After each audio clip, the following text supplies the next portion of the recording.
1891년 8월 남대서양 한가운데 한 선원이 바다에서 사라졌습니다. 그런데 몇 시간 뒤 사람들은 믿을 수 없는 장면을 보게 됩니다. 잡아올린 거대한 향유고래의 뱃속에서 실종된 선원이 발견된 것입니다. 그리고 그 남자는 살아 있었습니다. 이 이야기는 당시 전 세계를 충격에 빠뜨렸습니다. 사람들은 성경 속 요나 이야기가 실제로 증명된 것 아니냐며 흥분했습니다. 하지만 시간이 흐를수록 사람들은 더 큰 혼란에 빠집니다. 이 사건 진짜였을까? 모든 것은 포경선 스타 오브 디 이스트에서 시작됐습니다. 당시 바다는 지금과 완전히 달랐습니다. 석유가 흔하지 않던 시대, 사람들은 고래기름으로 불을 밝혔고 포경선은 목숨을 걸고 거대한 향유고래를 사냥했습니다. 그날도 선원들은 거대한 향유고래 한 마리를 발견합니다. 작은 보트를 타고 접근한 뒤 작사를 던졌습니다. 그런데 그 순간 고래가 미친 듯이 몸부림치기 시작합니다.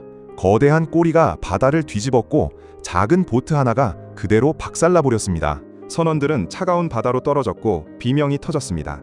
곧 구조 작업이 시작됐지만 한 사람이 보이지 않았습니다. 선환 제임스 바틀리였습니다. 동료들은 그가 이미 죽었다고 생각했습니다. 차가운 바다와 거대한 고래 사이에서 살아남는 건 거의 불가능했기 때문입니다.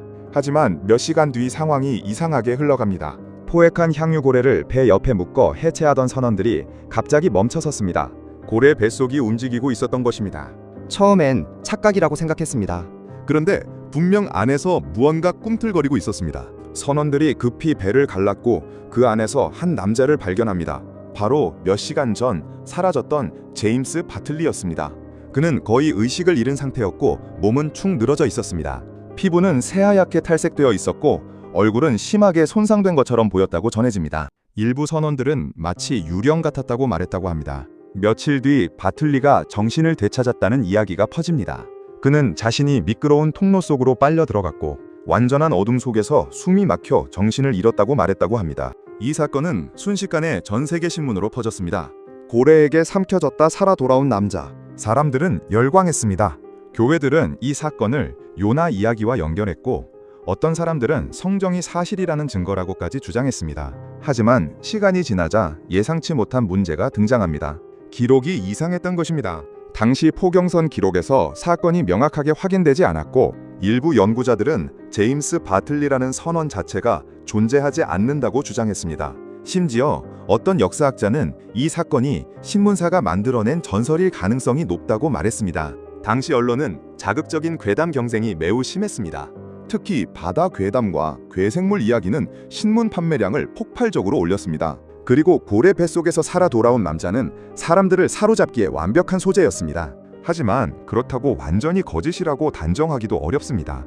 향유고래는 실제로 매우 거대한 생물이고 사람 하나 정도는 삼킬 수 있는 크기의 식도를 가지고 있다는 주장도 있습니다. 또 당시 포경선들은 실제로 고래의 공격으로 선원이 실종되는 일이 자주 있었습니다. 그래서 지금까지도 논쟁은 끝나지 않았습니다. 정말 제임스 바틀리는 고래 뱃속에서 살아 돌아온 것일까요?